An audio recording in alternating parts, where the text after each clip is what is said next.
Welcome to the online Early Response Team Recertification Training. This course is a self-paced class designed to refresh your memory about the key points taught in your ERT basic class. This class should take approximately 35 minutes to complete.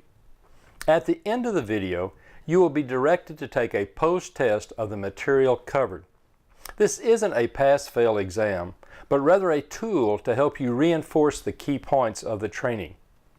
There is, however, one exam question that you will be required to answer correctly, and you will be prompted to pay attention at the proper time. So stay alert. Here is a quick look at the agenda and what we will be covering in this course. The course material should follow the ERT manual that you were asked to download prior to starting. If you haven't done so, I encourage you to download and print it now before continuing. Not only will it be referred to during this presentation and may be helpful in getting through the questions, but it is also a useful reference when you deploy as an ERT. In addition to the ERT manual, the download includes a few other documents that you will need. The first is the background check form. This is required to be filled out and mailed into the conference office before we can process your badge. Additionally, there is a forms package that you will refer to. These forms aren't official, but rather they have been produced and compiled because we think that you may find them useful when you deploy. We will refer to some of them in this course, but others will be self-explanatory when you see them. On this and subsequent slides, there are a number or series of numbers in the lower left corner. These correspond to the page number in the ERT manual for easy reference. We will begin on page 1 to 3 and discuss our mission as ERTs to provide a caring Christian presence in the aftermath of a disaster. It is about people, not tasks. Note that we are reminded in the third paragraph on page 1 that ERTs are trained primarily to respond within their own conference. We do not need an invitation to respond in our own community or district. As too many times, trained ERTs have sat at home waiting for a call to deploy in their own district. We will discuss this in greater detail, but please keep in mind, we are trained and credentialed by UMCOR, the humanitarian relief arm of the United Methodist Church. This allows us access to areas affected by disasters that we otherwise could not access. On pages 4 and 5, you will find a covenant between UMCOR and UNVIM. I ask you to read and sign this for your own benefit, to remind you of how and why we serve in this capacity. For our purposes, a disaster is defined as any event that results in overwhelming physical, economic, and/or emotional damage to a community. It causes significant harm to people and property. Disasters disrupt normal patterns of living. Disasters affect individuals, families, neighborhoods, communities, and regions. Although there are a variety of disasters, technical, economic, civil, accidents, etc., ERTs are normally only deployed to natural disasters such as hurricanes, tornadoes, earthquakes, floods, and fires. You will remember that there are distinct phases to disasters as well. They are readiness, when we plan how to respond, conduct training, and set up communications. This is what we are doing here today. Next is rescue. Emergency first responders and public officials provide emergency assistance to preserve life and property. Then there is relief. Immediately following rescue is where we try to prevent further damage. This is the time when ERTs are deployed. Recovery is next. This is where homes are rebuilt and lives are pieced back together. The recovery phase is the longest of them all and continues until normal conditions exist once again within the community. Finally, review, which occurs after each phase A review of what went well and what could have been done better is a great way to begin the readiness phase once again. While every disaster is different, a good rule of thumb is the rule of 10. This rule states that the relief phase will last 10 times longer than the rescue phase, that the recovery phase will last 10 times longer than the relief phase. So if rescue lasts 6 days, ERT should be prepared to assist with relief for up to 60 days. And long-term recovery teams will probably be needed for at least 600 days or longer. We classify disasters into 4 categories: low, medium, high, and catastrophic. Low might be a house fire or a small twister that hits a neighborhood. Medium might be floods, larger tornadoes that affect a community. High is like Hurricane Katrina or Superstorm Sandy or the statewide flooding seen in Louisiana. Catastrophic is the tsunami in Thailand, where multiple countries were affected. The important thing to remember here is that normally ERTs are not called to deploy until it is a medium or high-level event. Not all disasters require ERTs. Low-level events can be handled by local people without outside help. So what is the reason that ERTs deploy? There are a number of reasons, both as individuals as well as the church as a whole. It allows us to provide immediate assistance to those in need, especially when something happens in our own community. It allows us to help our neighbors and to provide a Christian witness. ERTs can also help to reassure survivors that the church is there for them. Many people will feel abandoned and alone, especially if it is a large-scale disaster and their normal support system is hurting as bad as they are. ERTs can also help provide visibility for the United Methodist Church and for UNVIM.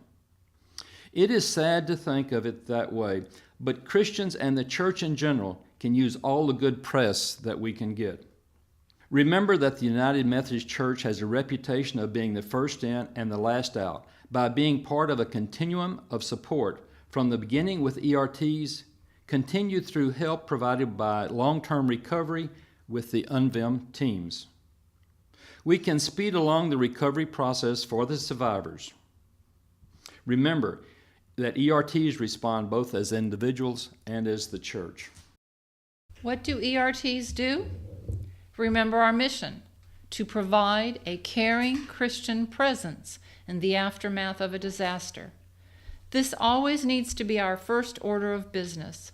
No matter what else we do, this needs to be at the forefront. Please remember, though, that this is not the time to proselytize. We need to show Christian love through our actions, but we don't want any survivor to think that our help is only for Christians or that there are strings attached to our service. The tasks that we perform are designed to prevent further damage. Remember that we aren't there to rebuild their homes, but rather to stop the bleeding, so that they suffer no more loss than they already have. Some of the most common tasks are tarping roofs and other openings. We help homeowners salvage what they can. We remove debris and muck out flooded or destroyed homes. We may be asked to help with donations management or to help gather information through assessments or other means. Or maybe just be present with survivors, providing us with an opportunity to be the hands and feet of Christ. Sometimes when we are trying to help, we may inadvertently do damage. We need to be very careful not to let this happen. Do not jeopardize the survivor's eligibility for assistance.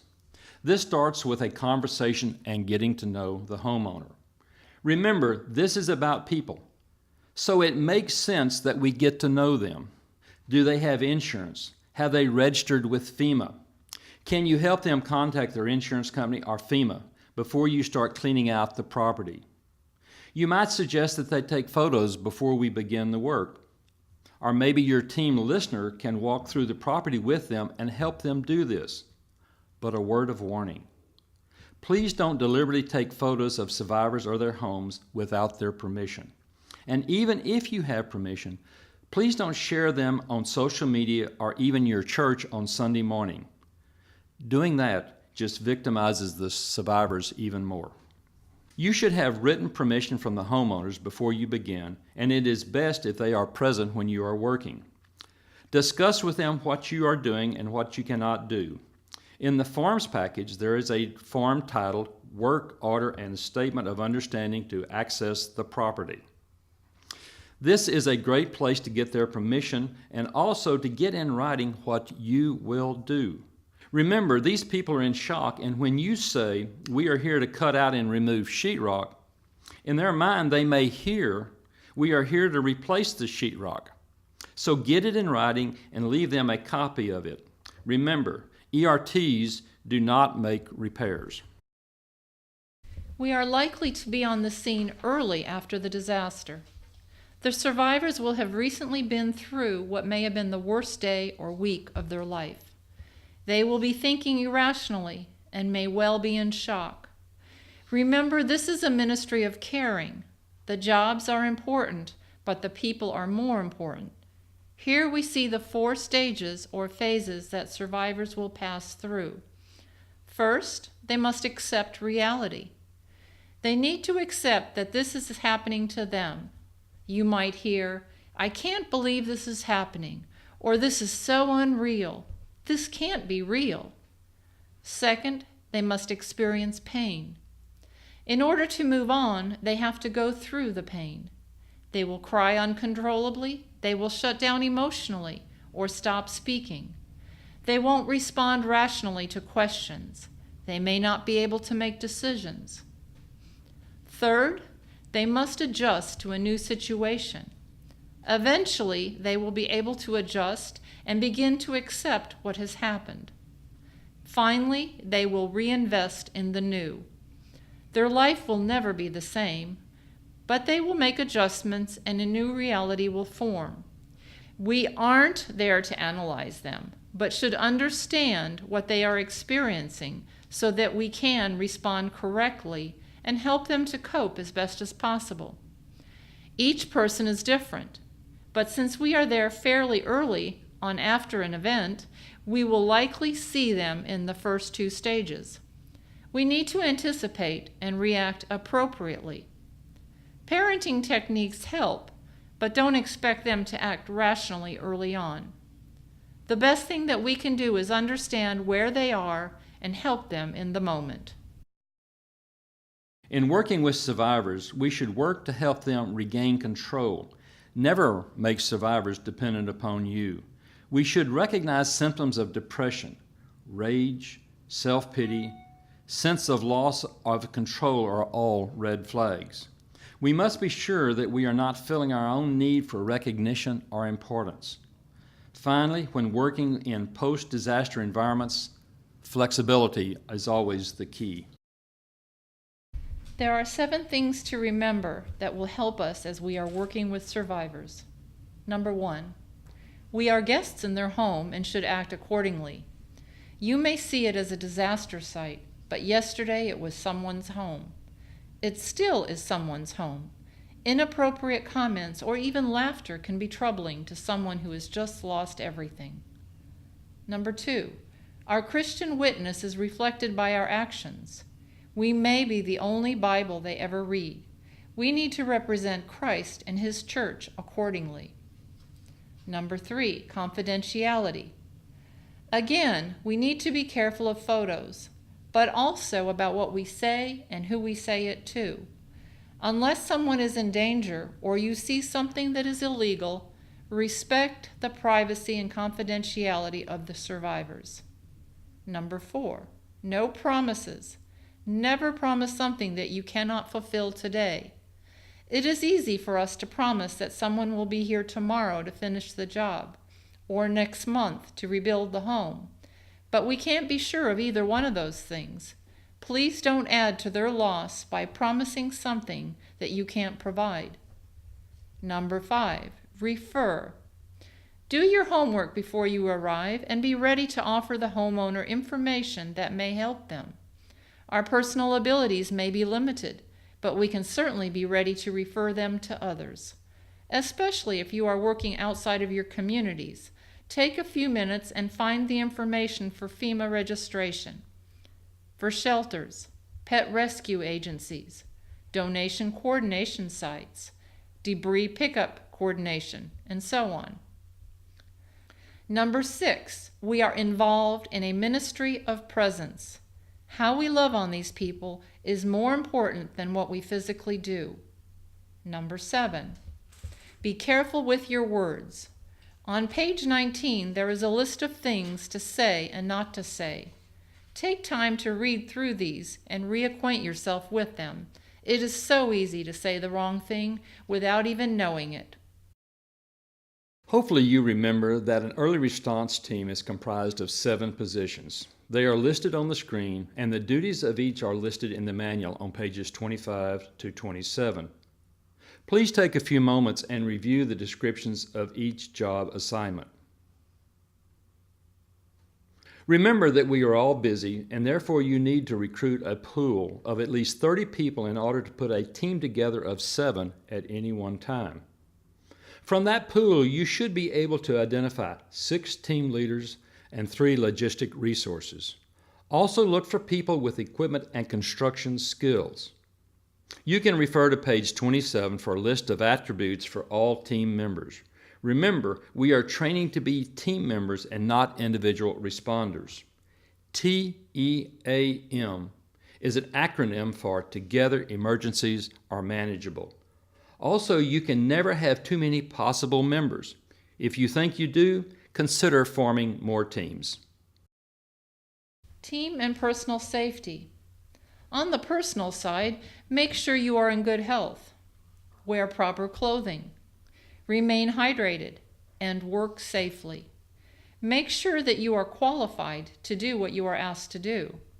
It's okay to say, "I don't know how to do that," or "Can you show me?" Who is responsible for personal protective equipment? It is recommended that each team member acquire their own equipment and not rely on something that may be on a trailer or in someone else's tool bag. Make sure it fits and is in good condition.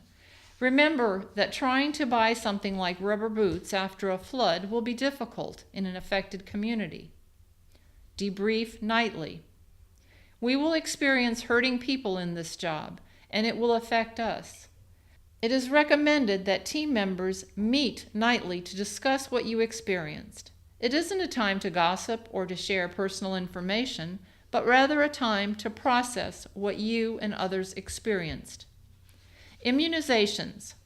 UMCOR recommends the following shots for team members: tetanus with a booster every 10 years, hepatitis A and B, which are normally good for life. Appendix A7 lists some additional safety issues for the team that the team leader and logistics person need to be aware of. All team members need to be qualified and comfortable with the use of any equipment before they try to use it. If in doubt, ask for help or additional training. "I'll give it a try" isn't an appropriate response. Additional training that you may be interested in is listed on page 29. There are several protocols that are common to all ERTs. First, we differentiate between response and deployment for ERTs.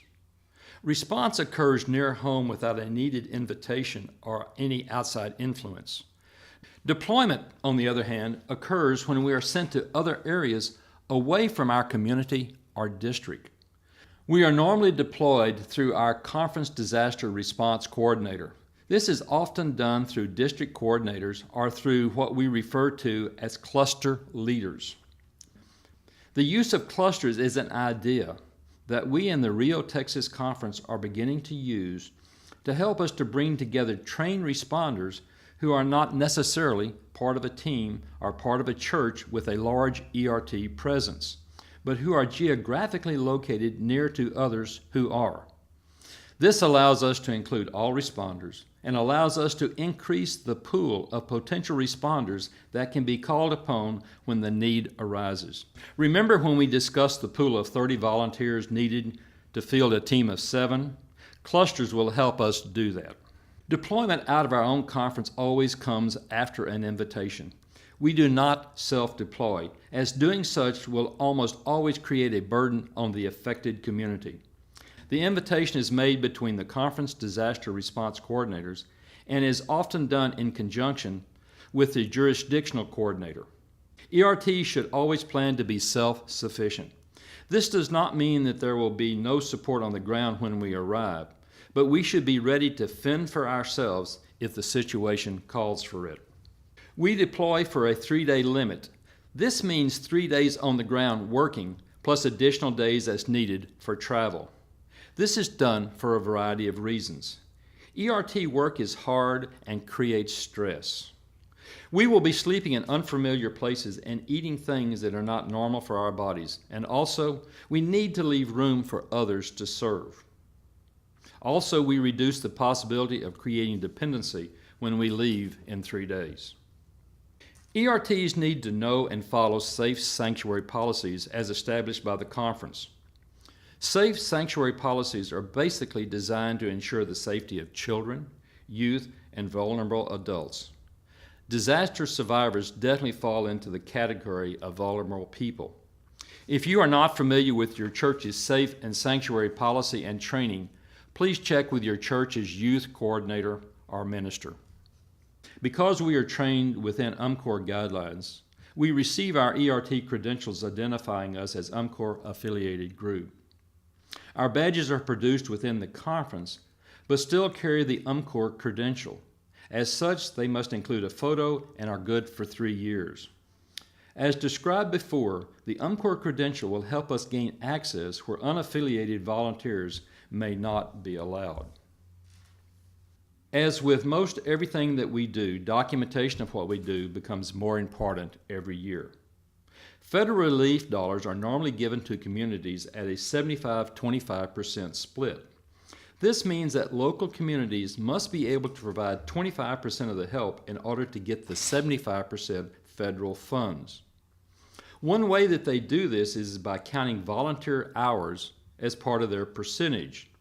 A dollar value is applied to every hour that is worked by volunteers. Therefore, team leaders need to make sure that they are reporting these hours to the community, and we also need to report to our own conference. Additionally, as the conference also receives funds from UMCOR, we must also be good stewards of our resources and report back to them what we are doing and how these resources are used.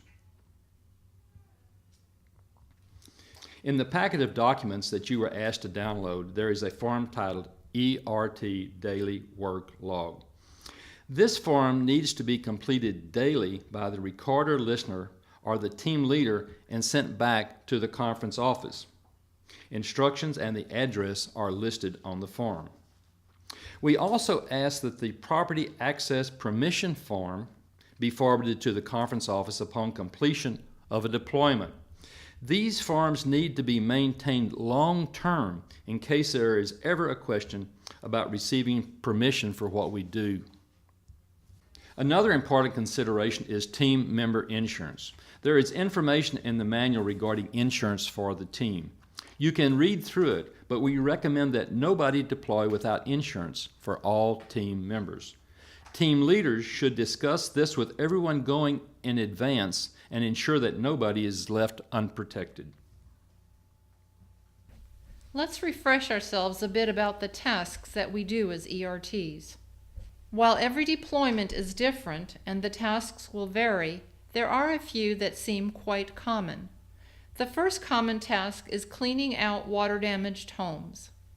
Our primary concern in this job is mold control. I encourage you to spend some time reviewing the procedures in Appendix A, starting on page A7. Always be mindful of safety when working around mold. Ensure that you have adequate PPE and are careful when working around others. The key to mold is moisture reduction. Mold will not grow in a dry environment. The best option for controlling mold is to scrub the moldy area with a mild detergent and a scrub brush. If the entire house is gutted, you may be able to use a pressure washer, but that is not a good way to reduce moisture. The use of bleach is usually not the best idea, as it is a toxic chemical and doesn't work as well as other products. Once the visible mold is removed, the wall studs can be treated with a fungicidal product. Shockwave is a commercially available product that encapsulates mold and keeps it from spreading. It is applied with a pressurized sprayer bottle. The Rio, Texas conference can help purchase this if needed. ERTs need to let homeowners know that we are not mold remediators. We are only stopping further damage. They need to be encouraged to seek professional treatment before rebuilding. Another task that we routinely help with is sorting and cleaning the contents of flooded homes. There are instructions for cleaning flooded objects on page A8 and A9. You may need to help homeowners decide on what to keep and what to dispose of.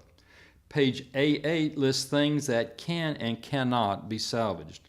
No matter what, remember that the homeowner is the boss and the final decision is theirs.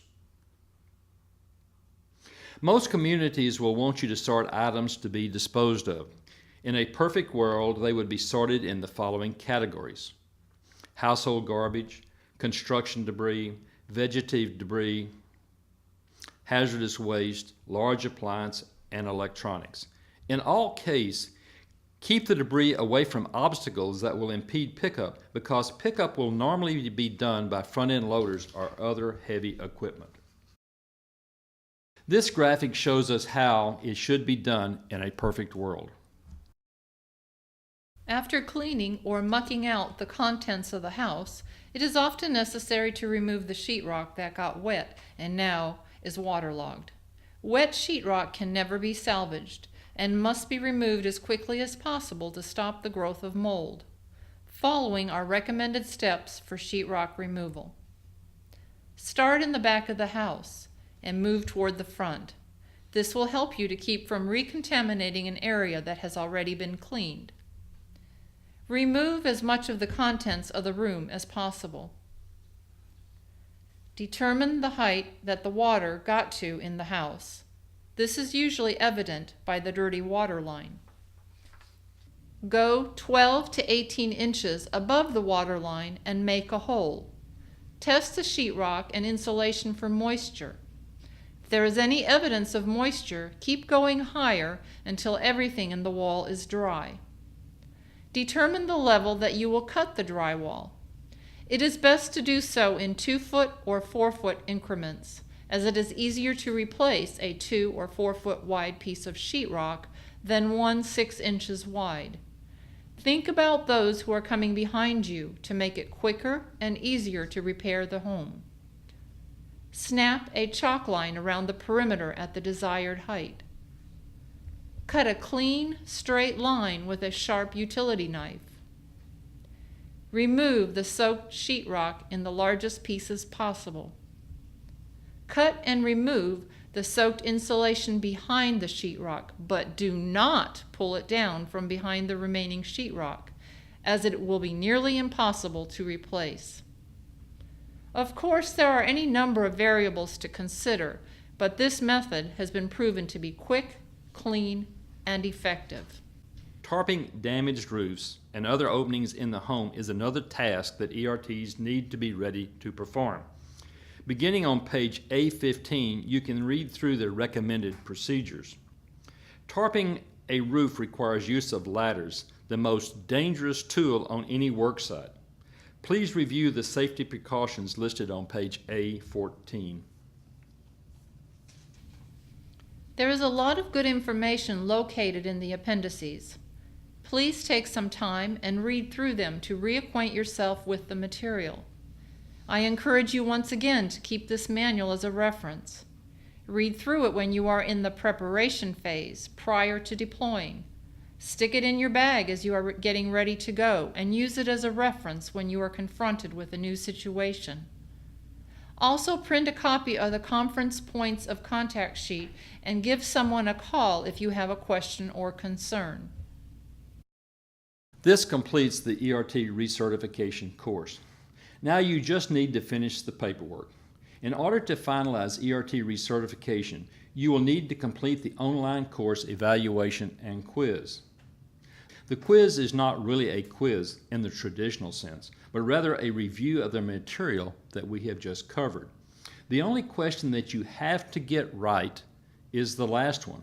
And the answer is, now please take note, the answer is 78248. One more time, 78248. After completing the exam, you will need to download, complete, and mail the background check form to the Rio, Texas Conference office. The address is listed on the registration page. Upon completion of the background check, and after we receive your photo, we will send you a new badge, lanyard, and ERT t-shirt. Your ERT trainers will follow up with an email to ensure that you have received it. On the recertification webpage, there are links to other videos, websites, and resources that you may find useful. We encourage you to take advantage of these and other resources that you may find. Thank you for your continuing willingness to serve as an ERT. We encourage you to put this training to use at the next earliest opportunity. It seems that there is never any lack of need to be the hands and feet of Christ in the aftermath of a disaster. If you have any questions or concerns, please feel free to email the Rio, Texas Conference Disaster Response Coordinator at the email address listed on the screen. Thanks, and God bless you for your service.